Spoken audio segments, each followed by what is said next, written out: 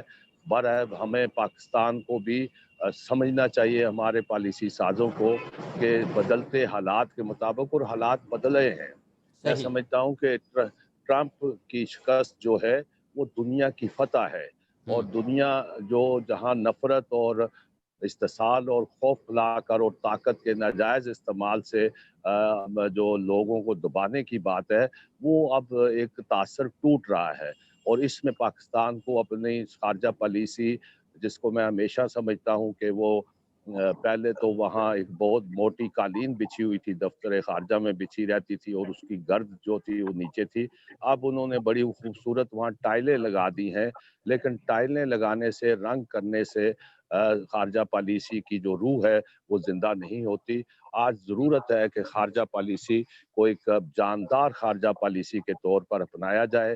یہ پچھلے دنوں بھی ہم بات کر رہے تھے، انور اقبال صاحب نے بھی بات کی تھی کہ خارجہ پالیسی کو ان کو ہی بنانا چاہیے، دفتر خارجہ کے بند کمروں میں بننی چاہیے۔ میں نہیں مانتا، یہ خارجہ پالیسی کا آپ کو پارلیمنٹ میں ڈسکس کرنا چاہیے، جو لوگوں کے لیے ہوتی ہے۔ وہاں خارجہ امور کی کمیٹی ہے، قائمہ کمیٹی ہے، وہاں بیٹھے بات کریں کہ ہم نے کیا کھویا، کیا پایا، ہم نے اسٹریٹجک ڈیپتھ کی پالیسی سے کیا کھویا، اور آج اگر پھر وہیں ہم کھڑے ہیں تو کس طرح راستہ بنانا ہے۔ تو یہ ساری چیزیں مل جل کر صرف ایک تقاضا کرتی ہیں کہ پاکستان داخلی طور پر جب مضبوط ہوگا، معاشی طور پر مضبوط ہوگا، سیاسی کشیدگی ختم ہوگی، اور ایک نیشنل ایشوز پر کنسنسس ہوگا، تو پھر ہم آگے بڑھ سکتے ہیں، لیکن اس کو لیڈ برحال حکومت کو کرنا ہے۔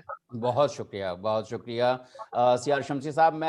آپ نے بڑی اچھی بات کی۔ میں انور اقبال صاحب کی طرف جانے سے پہلے اس کے اوپر کہ آپ ظاہر ہے یہ کہہ رہے ہیں کہ اس جو بھی ہمارے اس وقت مسائل ہیں، کانفلکٹس ہیں، خاص طور پہ کشمیر کے حوالے سے، یا چین کا بھی جو کانفلکٹ چل رہا ہے، یہ تب تک حل نہیں ہو پائے گا جب تک دوسرے ممالک جو اس وقت دہشت گردی کے خلاف اور کانفلکٹس کے خلاف بات کر رہے ہیں۔ اور دوسری، انور اقبال صاحب، سیار شمسی صاحب نے بڑی اچھی بات کی ہے کہ Russia is gaining power again, وہ اپنا ایک امیج اور اپنا سٹیٹس جو ہے وہ ریجن کے اندر اور دنیا کے اندر بحال کر رہا ہے۔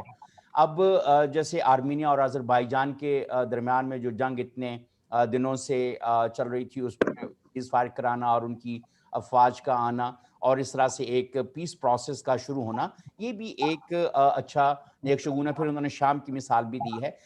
میں واپس اپنے سوال کی طرف آنا چاہتا ہوں۔ انور اقبال صاحب، سوال میرا یہ تھا کہ عمران خان کی تقریر کو جو سربراہان تھے انہوں نے اپریشیٹ کیا، کیا ایسا اقدام جیسا روس نے ابھی آرمینیا اور آذربائیجان کے درمیان کیا ہے، کیا کشمیر کے ایشو پہ اس طرح کی توقع رکھی جا سکتی ہے؟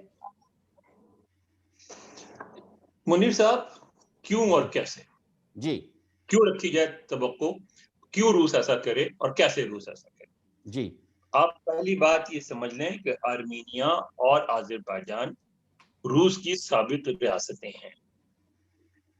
ان ملکوں میں سرکاری زبان آج بھی روسی ہے، روسی افواج موجود ہیں، ٹھیک ہے، روس سے دفاعی سمجھوتے موجود ہیں دونوں ملکوں کے، ٹھیک ہے، اور روس اس کو اپنا بیک یارڈ سمجھتا ہے، وہ ایک حد تک وہاں گڑبڑ کی اجازت دیتا ہے، اس سے آگے اجازت نہیں دیتا۔ وہ کہیں بھی معاملہ ہوا ہو، آپ دیکھ لیں سابق سوویت ریپبلکس میں، چاہے تاجکستان ہو، چاہے ازبکستان ہو، کہیں بھی ضرورت ہو تو روس اس میں ملوث ہوتا ہے اور اس کو ڈیفیوز کرنے کی کوشش کرتا ہے، کیونکہ وہ اب بھی اس کو اپنا ایریا آف انفلوئنس سمجھتا ہے۔ پہلی بات تو یہ۔ دوسری بات ہے کیا حل نکالا ہے؟ یہ ویسے ہی حل ہے جب کشمیر کا سیز فائر ہو گیا۔ مطلب یہ مسائل بھی تو روس کے کھڑے کیے ہوئے ہیں نا۔ اسٹالن صاحب نے اتنی بڑی تعداد میں آبادیوں کو ادھر سے ادھر موو کیا، کچھ آبادیوں کا زور توڑنے کے لیے کہ وہاں قراباغ جو ہے وہ بیسیکلی آذربائیجان کے ایریا تھا، وہاں اکثریت کر دی آرمینیز کی، اور ایک اور علاقہ جو آرمینیا کا ہے وہاں اکثریت ہے آذربائیجانیوں کی. پھر وہاں سے لے کے کسی کو سائبیریا بھیج دیا، کسی کو کچھ بھیج دیا، کچھ اسٹیشن کو ادھر بکھرا دیا، فلاں کر دیا. ایک عجیب و غریب قسم کے تجربے کیے جس کی وجہ سے سنٹرل ایشیا میں بے داخلہ مسائل ہیں. ٹھیک ہے. ایک دوسری بات یہ ہے کہ کشمیر میں اگر کل رشیا یہ بیان بھی دے دے کہ ہم جو ہے بھارت اور پاکستان کے درمیان مذاکرات کرنا چاہتے ہیں، کیا بھارت اپنے اسٹینڈ سے پیچھے ہٹ جائے گا کہ ہم کسی تیسری طاقت کو ملوث بالکل نہیں پیچھے ہٹے گا. انہوں نے امریکہ سے اس وقت بھارت کو بہت فوائد حاصل کرنے ہیں، امریکہ کے ساتھ مل کے کام کر رہا ہے. لیکن جب صدر ٹرمپ نے بات کی تو ان کی موجودگی میں مودی نے کہہ دیا تھا کہ نہیں، ہم انہوں نے تو کشمیر نہیں، انہوں نے ایون پاکستان اور انڈیا کے بارے میں کہا کہ پاکستان اور انڈیا کے تعلقات میں بھی ہم تیسرے ملک کی کوئی مداخلت برداشت نہیں کرتے، کیونکہ وہ انڈائریکٹلی پاکستان کو بھی اپنی خطے کا، وہ جس طرح روس سوویت یونین کو اپنا ایریا سمجھتا ہے، انڈیا پاکستان کو اپنا ایریا سمجھتا ہے.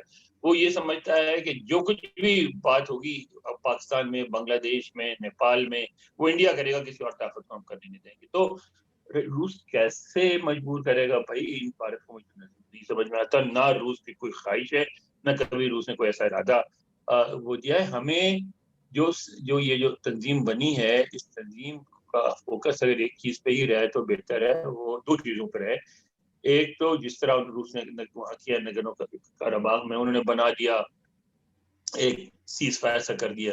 تو ایک سیز فائر معنی بھی بنی رہے کہ یہ جو اختلافات جہاں ہیں ان کو ذرا ان پہ خاموش ہو جاؤ اور فوکس تجارت پہ کرو.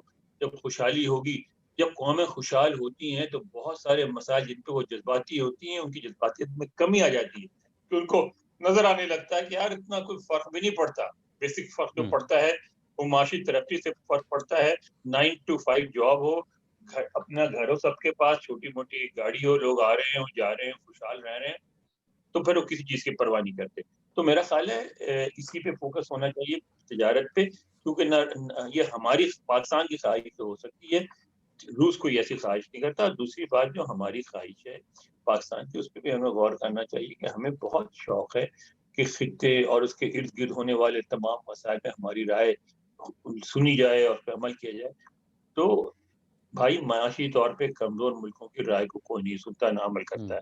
پہلے آپ کی بات اس لیے سنی جاتی تھی کہ امریکہ کے حلیف تھے، آپ اس وقت چائنا کے حلیف ہیں، اور چائنا جو ہے وہ خارجہ معاملات میں اس طرح مداخلت نہیں کرتا کہیں بھی، کیونکہ چائنا نہیں کرتا، لہذا آپ کی بھی بات نہیں سنی جائے گی.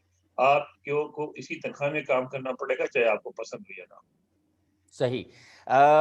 ایک اور ابھی سیار شمسی صاحب نے کہا کہ شنگھائی بینک جس کا اصل نام شنگھائی ڈیولپمنٹ بینک ہے، تو یہ اگر بن جاتا ہے فوزی شاہد صاحب، شنگھائی ڈیولپمنٹ بینک بن جاتا ہے، جس طرح ایشین ڈیولپمنٹ بینک ہے، ورلڈ بینک ہے، اس طرح کا ایک اور بینک اسلامک ڈیولپمنٹ بینک بھی ایک ہمارے پاس موجود ہے. اگر شنگھائی ڈیولپمنٹ بینک بن جاتا ہے تو وہ ریجن میں اس کا کیا اثر پڑے گا، اگر ہم اس کو دیکھیں جو کہ ایک بڑا ایجنڈا ہے ایس سی او کا؟ ایک چیز ہمیں ضرور مد نظر رکھنا چاہیے کہ جب ہم شنگھائی کانفرنس کی بات کر رہے ہیں تو اس کے ابتدائی ممالک کون سے تھے. چائنا میں یہ ہونے والی کانفرنس میں، کیونکہ چائنا اس وقت اگر یہ کہا جائے اس کی پوری یہ خواہش ہے اور اس کی طرف وہ گامزن بھی ہے کہ اس نے مکمل طور پہ عالمی معیشت کو جو ہے کسی نہ کسی طرح کیپچر کرنا ہے. اور وہ پیچھے اگر کچھ عرصے سے ہم یہ دیکھ رہے ہیں تو اس کے جتنے بھی مختلف ممالک سے جو مذاکرات ہو رہے ہیں اس میں وہ چائنیز کرنسی کے حوالے سے بھی وہ سویپ کرنے کا کہہ لیں، یا چائنیز میں کرنسی میں بہت زیادہ ڈیلنگ کرنے کے حوالے سے بھی بہت سی باتیں آ رہی ہیں. اب جہاں تک شنگھائی بینک کی بات کی جاتی ہے یا یہ شنگھائی کانفرنس کے تحت کوئی ممالک کے حوالے سے بینک کی بات کی جاتی ہے، تو یہ بالکل اسی طرح لگتا ہے کہ جو 1974 میں جب اسلامی ممالک کا اجلاس ہوا تھا تو اس وقت ایک وہ بینک کی بات کی گئی تھی، اور اس کے بعد اس کا جو بھی آپ کے سامنے ہے صورتحال کیا ہوا کیا ہے سب کچھ وہ سامنے ہے. میرا خیال ہے کہ یہ ایک بہت بڑی کوشش جو ہے علاقے کے ممالک کی ضرور ہے، کیونکہ ڈالر نے تمام ممالک کو بہت زیادہ میں تو سمجھتی ہوں کہ معذور کر رکھا ہے. ڈالر کی جو ہے پوری اب پاکستان کی معیشت جو ہے وہ مکمل طور پہ اس قدر قابو ہوئی ہے ڈالرز کے، یا بالکل اتنی، بلکہ میں تو وہ جو معذور کا لفظ استعمال کر یہی سمجھتی ہوں کہ معیشتیں جو ہیں وہ بالکل اس کی گرفت میں ہیں اور بہت بری طرح وہ سانس لینے کی پوزیشن میں بھی نہیں رہی.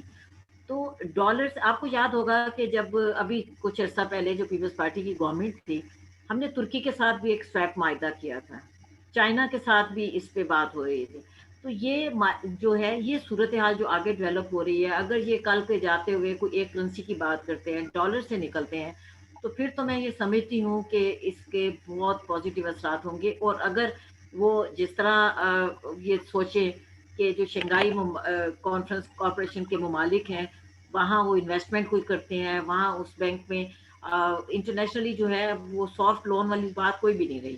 اب ورلڈ بینک کی گرپ میں آپ چلے جاتے ہیں، پھر دھنستے چلے جاتے ہیں. اسی طرح IMF کہہ لیجیے، جو بھی ڈونرس وہ ہیں ایجنسیز ہیں، تو آپ ان کی گرپ میں اتنی بری طرح جکڑے جاتے ہیں کہ ابھی آپ نے یہ دیکھا کہ یہ جو اس کی FATF کی بات ہو رہی تھی، تو کیا ہوا کہ آپ نے پورا کا پورا ان کا جو ڈرافٹ تھا اس کو آپ نے اپروو کرا لیا، یہ سوچے سمجھے بغیر کہ یہاں بھی کوئی انسان رہتے ہیں، ان کے کیا ہوگا، ان کے بنیادی انسانی حقوق کس طرح ہوں گے. تو وہ آپ ان معاہدوں کے اتنے جکڑے جاتے ہیں کہ آپ اپنی عوام کو بھی بھول جاتے ہیں اور اس کے تقاضوں کو بھی بھول جاتے ہیں. میرا خیال ہے، میں تو ذاتی طور پہ جیسے پہلے بھی میں نے کہا، بہت سی چیزوں کی میں اس جو ریجنل میں سطح پہ کی جاتی ہے ان کے ہم سمجھتی ہوں کہ بہتر طور پہ اس کو لے کے جانا چاہیے. میں اس کی ہمیشہ سے حمایت کرتی ہوں، کیونکہ میرا خیال یہ ہے کہ تمام ملک کی معیشتیں اسی وقت بہتر ہو سکتی ہیں کہ ہم ڈالر کی گرفت سے، اس کی قید سے کسی طرح گریجولی جو ہے بالکل نکل صحیح، سکیں. بالکل صحیح. شکریہ فاضل شاہ صاحبہ. میں انور اقبال صاحب، 30 نومبر کو SCO کی کانفرنس ہو رہی ہے دلی میں، جس میں ہیڈز آف اسٹیٹس جو ہیں SCO ممالک کے، وہ اس کے اندر شریک ہوں گے. نریندر مودی نے عمران خان صاحب کو بھی دعوت دی ہے کہ وہ آئیں. ظاہر ہے کہ وہ ایکسیپٹ ابھی کرتے ہیں یا کیا کرتے ہیں، یہ تو ایک دوسری صورتحال ہے. لیکن اگر وزیر اعظم عمران خان وزیر اعظم نریندر مودی کے دعوت پہ چلے جائیں SCO کی کانفرنس میں دلی میں، تو جو اس وقت کافی صورتحال جو انڈیا اور پاکستان کے درمیان میں تناؤ کا شکار ہے، تو کیا کچھ برف پگھلنے کے چانسز ہیں؟ کیا کشمیر کے اوپر جو اتنا اس وقت ظلم ہو رہا ہے اور ہماری سرحدوں کی جو اتنی وائلیشن ہو رہی ہے، اور جو را کے ایجنٹس جو ہیں وہ دھڑا دھڑ پاکستان کے اندر جو ہیں وہ مداخلت کر رہے ہیں، تو یہ کیا کوئی ایسی کوئی صورتحال بہتر ہوتی نظر آئے گی ہمیں؟ انور اقبال صاحب. پہلی بات تو یہ ہے جناب منیر صاحب، ابھی فوجی صاحبہ جو کہتی ہیں، آپ نے بھی خواہش ظاہر کی کہ شنگھائی بینک جو ہے وہ ورلڈ بینک یا IMF کی طرح بن جائے. شنگھائی بینک میں جو مین انویسٹر کون سا ملک ہے؟ چائنا ہے، پیسہ اس کا ہے نا. کیا چائنا نے ایسی کسی خواہش کا اظہار کیا ہے کہ ورلڈ بینک یا ADB جیسا کوئی بینک بنانا چاہتا ہے؟ میرے خیال ہے کہ نہیں، بالکل نہیں کیا انہوں نے. لیکن جتنے بھی ڈیولپمنٹ بینکس ہیں وہ تو ظاہر ہے کہ پیسہ دیتے ہیں، اس کے اوپر انٹرسٹ لیتے چائنا ہیں. نے ابھی تک کوئی ایسی خواہش کا اظہار نہیں کیا. چائنا نے اپنی ابھی اس پہ نیگوشیشنز ہو رہے ہیں، بات چل رہی ہے، بات چل رہی ہے. پالیسی لے کے آئے ہیں وہ بلٹ اینڈ روڈ کی، اور ان کی پالیسی یہ ہے کہ ہم قرض نہیں دیں گے، ہم آپ کے یہاں جا کے پروجیکٹ بنائیں گے اور اس کے بدلے اس میں ہمارا شیئر ہوگا، اور اکثر ان کا ڈومینیٹنگ شیئر ہوتا ہے. ٹھیک ہے، وہ آپ کو مفت میں نہیں پیسے دیتے، ڈومینیٹنگ شیئر ہوتا ہے. اگلے 15 سال 20 سال کے لیے سارا منافع ان کی جیب میں جاتا ہے. چائنا بھی کوئی آپ کو چائنیز اس معاملے میں بہت اسٹریٹ فارورڈ ہے، وہ کسی کو امداد نہیں دیتے، کسی کو خیرات نہیں دیتے. ٹھیک ہے. اچھا، دوسری بات ہے کہ سافٹ لون کی، میرا خیال ہے اب بھی شرح سود کے حوالے سے سب سے جو soft loan world bank IMF کا ہی ہوتا ہے. اتنے کم شرح پہ آپ کو کہیں اور سے نہیں ملتا. کمرشل بینک، کوئی کمرشل بینک نہیں دیتا، نہ دے سکتا ہے. ٹھیک ہے. اب آپ کی بات کی طرف آتے ہیں. دیکھیں، خواہشیں رکھنا اچھی بات ہے، لیکن ابھی تو جو اصل ملک ہے وہی یہ گیم ابھی نہیں کھیلنا چاہتا. چائنا وہ کہتا ہے کہ ہم مستقبل میں جا کے کریں گے،